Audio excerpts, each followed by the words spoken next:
On va voir dans cette vidéo comment faire des calculs avec l'option de valeur cible et avec l'option du solveur. Donc, à commencer par la valeur cible.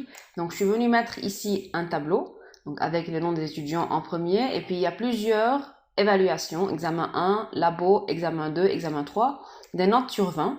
Et puis, au niveau de l'examen final, il y a des notes qui sont encore inconnues. Et puis là, je suis venue mettre la note finale qui est en fait la moyenne de tous les examens. Et puis, on va utiliser la valeur cible pour savoir combien on aura besoin d'avoir sur l'examen final pour atteindre une note finale cible. C'est ça la valeur cible. Donc, comment aller pour avoir l'option de valeur cible? Vous cliquez sur Données, Analyse scénario, valeur cible. Vous cliquez là-dessus. Cellule à définir, c'est la cellule de la note finale. Valeur à atteindre, par exemple, je veux voir combien j'aurai besoin d'avoir dans l'examen final pour avoir une note finale qui est égale à 15. Comment? En modifiant la cellule qui est là. Donc, ça veut dire c'est l'examen final. Et puis, quand on va cliquer OK, on va voir que Excel va travailler à aller chercher la note requise pour avoir le 15 au niveau de la note finale. Je clique OK, donc là, vous voyez qu'il travaille. Il est venu trouver une note de 34 qui est impossible parce que normalement les notes sont sur 20. Ça veut dire que l'étudiant ne pourra pas avoir un 15 même s'il atteint la valeur de 20 dans l'examen final. Donc je vais cliquer OK pour le moment.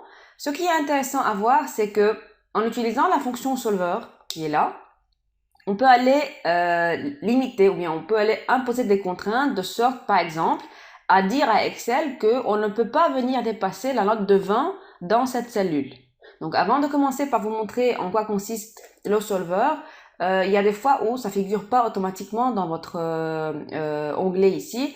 Donc pour aller avoir le solver qui figure ici, il faudra aller dans Fichier, Options, cliquer sur Complément, Atteindre, et puis là, il faudra absolument avoir le complément solver qui est coché. Donc je clique OK, et une fois que vous faites ça, automatiquement, il va figurer dans l'onglet Données, ici à droite. Donc si je clique sur Solver, vous allez voir que la différence entre les deux fenêtres, entre le Solver et la fenêtre de la valeur cible. Donc le Solver, c'est beaucoup plus développé, il y a plusieurs paramètres à faire entrer, et puis ça nous permet aussi d'avoir un calcul beaucoup plus correct.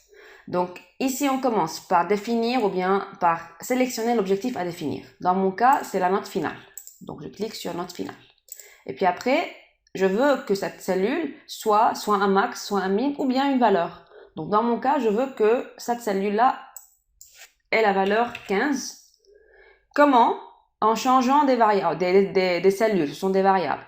Donc je vais cliquer ici en changeant la note de l'examen final. Ensuite, on peut venir ajouter des contraintes ici. Ça veut dire que, par exemple, j'ajoute une contrainte ici en lui disant que je veux que cette note soit plus petite ou égale à 20. Je clique OK. Donc, évidemment, dans les cellules variables et dans les contraintes, on peut ajouter plusieurs cellules variables ou bien plusieurs contraintes. C'est pas on est limité uniquement à une seule. Donc, c'est vraiment très très pratique et c'est vraiment, il y a vraiment trop de paramètres qu'on peut faire entrer comme on veut pour avoir un calcul vraiment correct.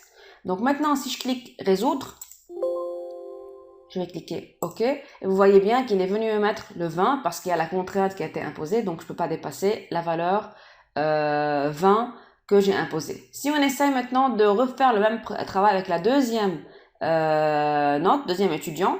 Donc, je vais cliquer Solver. Cette fois-ci, c'est le 13.5 à définir, à 15. Et en changeant cette cellule, tout en imposant, donc je peux venir supprimer ici la contrainte et puis ajouter une autre. Et je clique sur la cellule et je veux qu'elle soit plus petite ou égale à 20. Je clique OK, résoudre. Et puis là aussi, je ne peux pas avoir plus que 20, donc on aurait dû atteindre le 15, c'était à 0,2 points. Donc si, par exemple, j'essaie avec donc je vais augmenter un petit peu la note ici, même plus. J'essaie avec la cellule qui est là, solver, donc en changeant, et puis je supprime, j'ajoute référence, plus que 20 et je résous. Donc là aussi, je ne peux pas avoir plus qu'un 20. Si on essaye une cellule où on a dépassé la valeur de 15 avec celle-là, donc solver,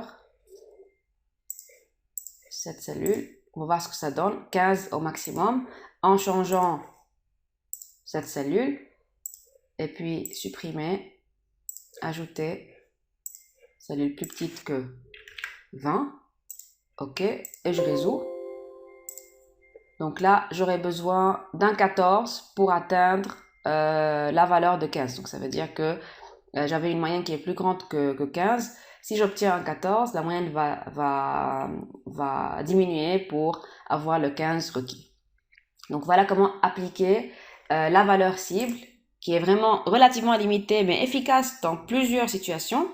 Mais si on veut aller plus loin avec plusieurs paramètres et plusieurs contraintes, alors on peut utiliser le solver qu'on trouve aussi dans l'onglet données à droite.